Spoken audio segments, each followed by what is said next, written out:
I started in 2020 the archive, and the most interesting thing, well, there always I am getting surprised about the things I have got in the archive, but at that moment I think it was the cultural relation with Lithuania, because I know nothing about Lithuania, and through Nijolė I learned a lot about a type of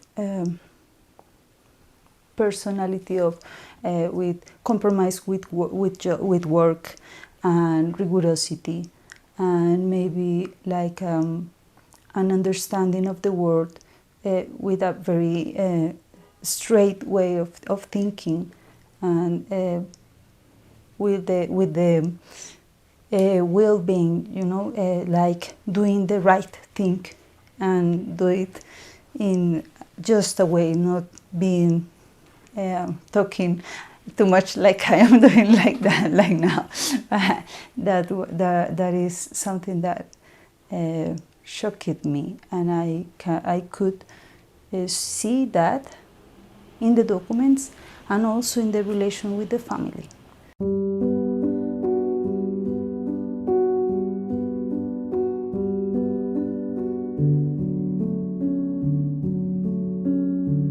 She started in Lithuania when she was a child.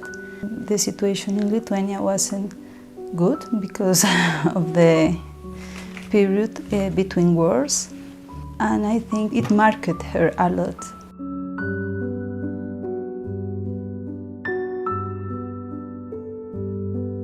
She migrated then to Germany, and there she worked in a metal factory for a few months during the Second World War, and then she studied fine arts school in Stuttgart.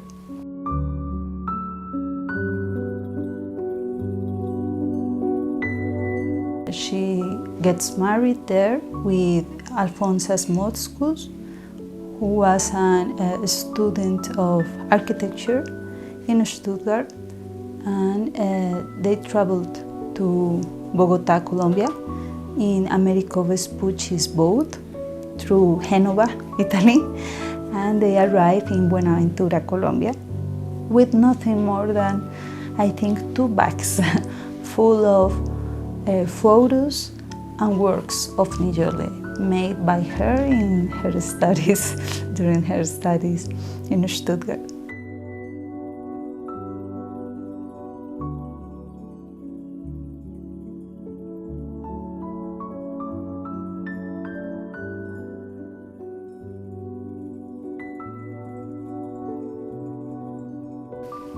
And then she started to work as a illustrator. She also was a designer of spaces and a designer for shops. There are many work published by her of her illustrations in magazines like Cromos and in prestigious newspapers of Colombia like La República, El Tiempo y El Espectador. We can see also some of the engravings she made in that moment. We can see engravings with Lithuanian motifs for Christmas cards. She worked in Christmas and New Year cards and sell them to the, I think, Lithuanian colony, and also to other companies, for example, that look at that and look at her work and like it and buy her work.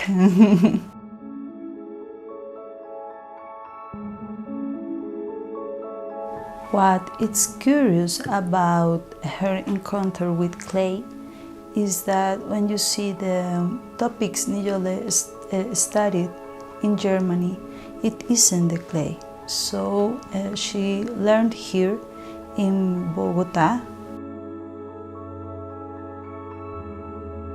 ACMO was the way Niyolė supported her family, because she got widowed in '66 and she was in a difficult situation because as a woman, as a foreign woman with 2 kids, her profession was an easy way of supporting her family.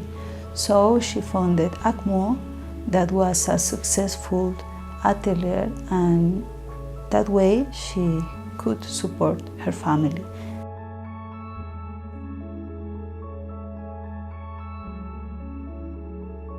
Later, when she could see their sons grow up, she ended with ACMO and started her artistic career as an artist, and she began with figurative sculpture.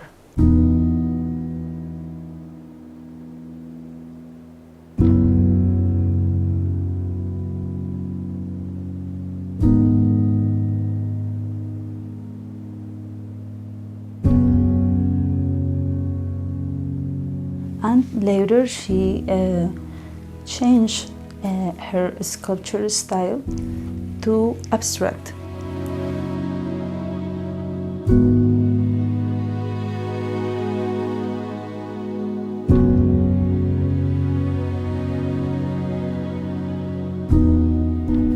And someone says that they are like from different artists, but I really think there are joint lines between both of moments of her art. The topics are similar, they change through time because nobody is always the same. She said that nobody can be always the same. We are always changing, and she was always changing her arts and her thinking, but you can see that evolution. Their topics are the same and they continue to change through time. In this exhibition, she mixes the figurative and abstract works. This is in Medellin. She was always involved in all the topics of her exhibition, not just the selection of the works, but of the location and the way they were exhibited, and also in the design of the brochures and catalogs. She was very, very careful with all those moments of the exhibition. From Bogota, Mérida, Venezuela, Medellin, Venezuela again. It's from Quito. This font is made by her, and she was very involved in this design, in all design of brochures and catalogs. Had to have Nijolė's approval to be to be published. These are the albums Nijolė made for like a memory of her exhibitions. And in this booklet, there's Venezuela's exhibition, and here you can see the distribution Nijolė gave to the photos, to the cuts of news in the newspaper. You can see the thinking of her, like the design way, doing these albums. That's amazing because it's just Nijolė cannot do in another way. It's a unique form of making those designs and pasting the photos and pasting the news that are cut from the newspapers.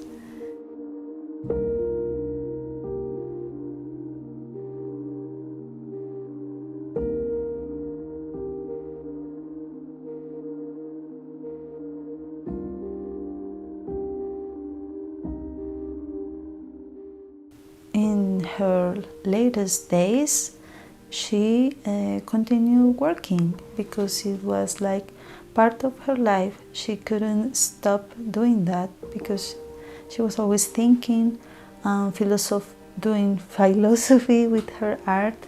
When she couldn't do more sculpture, she continued doing paintings. Interesting because here we have the works. She placed it like that. They were not the latest works, but she was planning to continue them. Works that she began in the 50s and continue doing them until the 2000s. And in 2018, she passed away in Bogota, in her house, surrounded by her family.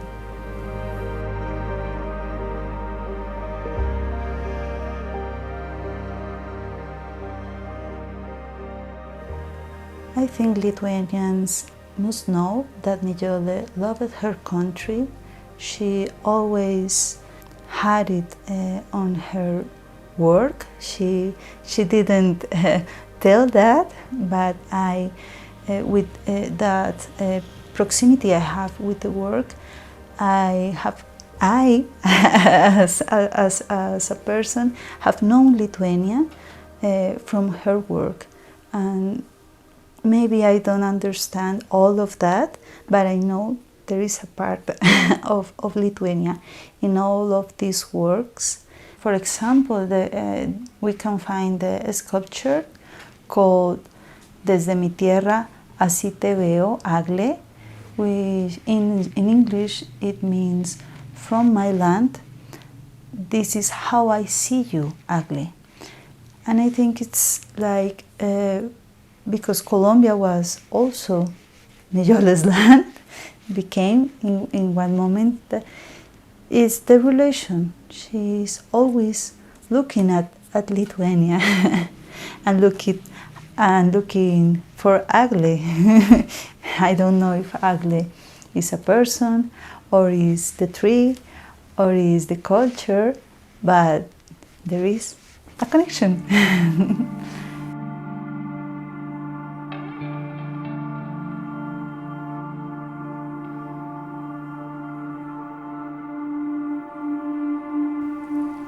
And right now, we are very excited to receive the team of the National Museum of Art from Lithuania, which interest in Nijolė's work. I'm sure it will return Nijolė to her native country. It was something that Nijolė really wanted in her lifetime. So it is like a wish come true.